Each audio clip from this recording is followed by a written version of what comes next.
What's up, you guys? This is Metal224 here with another album review, and I'm gonna actually do a redo of After the Berries Rareform. Now, the reason why I'm doing a redo of this is because, if you guys didn't see my other review of Rareform, I'm putting the link in the description. But it was really bad. I didn't give much detail. I was basically just repeating myself. I was like being really redundant, so I just hope this review is going to be a lot better. So yeah, so as you can tell, I'm doing After the Berries Rareform. Now, I'm not going to do all for those of you guys who don't know who that band is, I'm not going to do that. I'm just going to start off with the whole album and stuff like that. So yeah.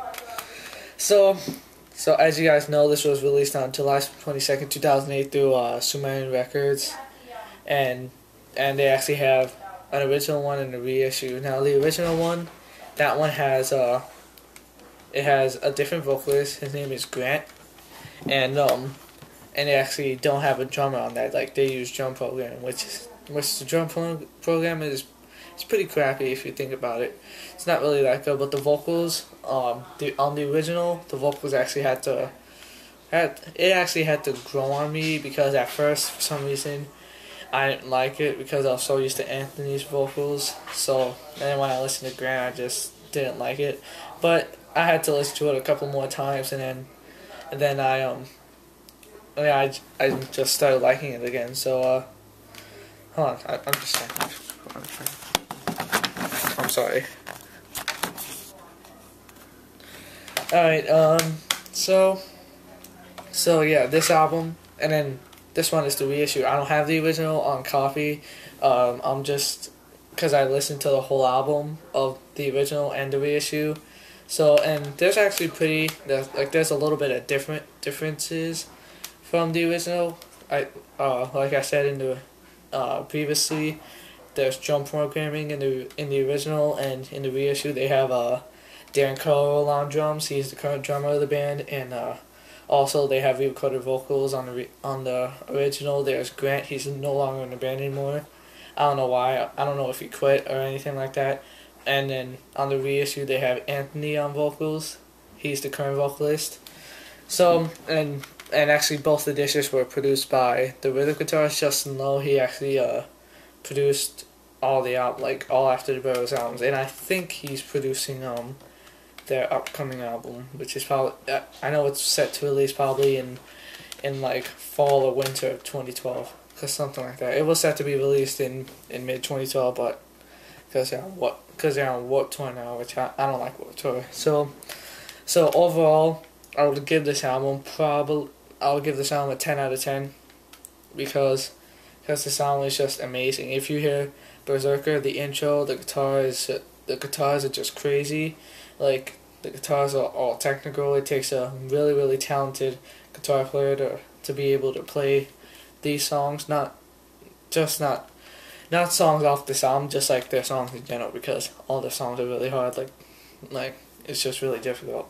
And then the drumming, Dan Cole's drum work actually is actually pleasantly really awesome. His blast beats are fast. Everything's awesome. His double bass work, and the bass is like pretty good. It's fine because I can't really hear the bass that much sometimes because there's a lot of albums. And the vocal work, like I said in the original, Grant was on vocals, and I told you that one had to grow on me. So and then with Anthony's vocals, I like it a lot. Like, I like both their vocal works. There's kind of a debate.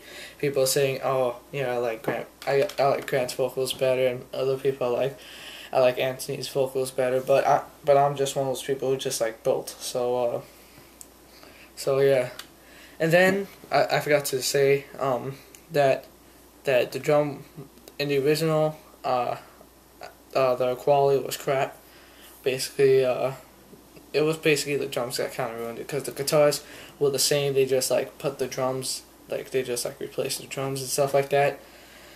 And I would give this album is solid, great. Like I would really recommend this to a person who doesn't like like basically who's a newcomer to this band, because all their work is good. Like from their recent album In Dreams is really good, and their album before that, For Your Future Self. Now this is their second studio album. I forgot to say that.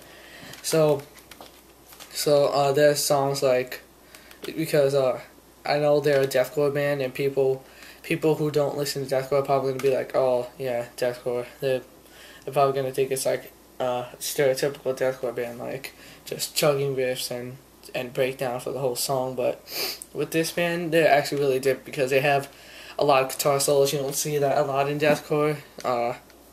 Deathcore, there's not really a lot of guitar solos, but this band really does have a lot of guitar solos. And when I mean a lot, which is awesome. Like both guitarists are really, really talented, Justin and Trent. And this album, like tracks like Ometh, like that track has sick guitar sounds. And I said the beginning, Berserker, the whole intro, man, that's just, it's gonna take a person a long time to learn that, because it goes like from the high frets to the low frets. It's like really awesome. And this band is, they use 8 strings, and but on some songs they use 6 strings. And then yeah, they're an 8-string band. I think in For Your Future Self, their album before that, they were a 7-string band, and then now they're 8-string. So, and this album, I would strongly recommend anyone to buy this. Anyone, a newcomer to even the metal scene, because I would give this album to anyone, because this is gonna really change people's minds. Like everything about this album is great. Like I'm telling my honest opinion. Everything about this album, I love everything. Like there's nothing that's bad about it, but except for the original. I said the drum work, the drum programming is really crappy. That's the only problem I have with it. But other than that, everything's really good. None of the songs are bad. All the songs I enjoy, so it's probably gonna be really hard to pick a top 3 songs, but it is gonna be really hard, so it's probably gonna take a while.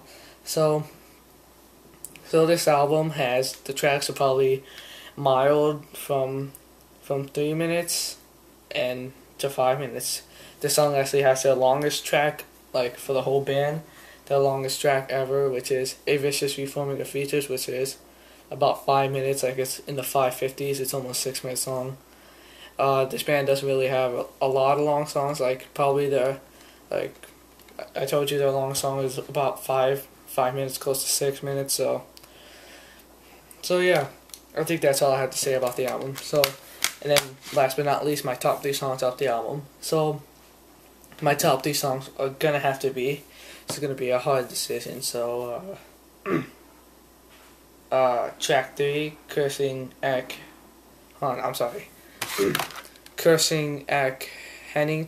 I think. I'm not sure about that. Track 3 is awesome. Everything about that track is awesome.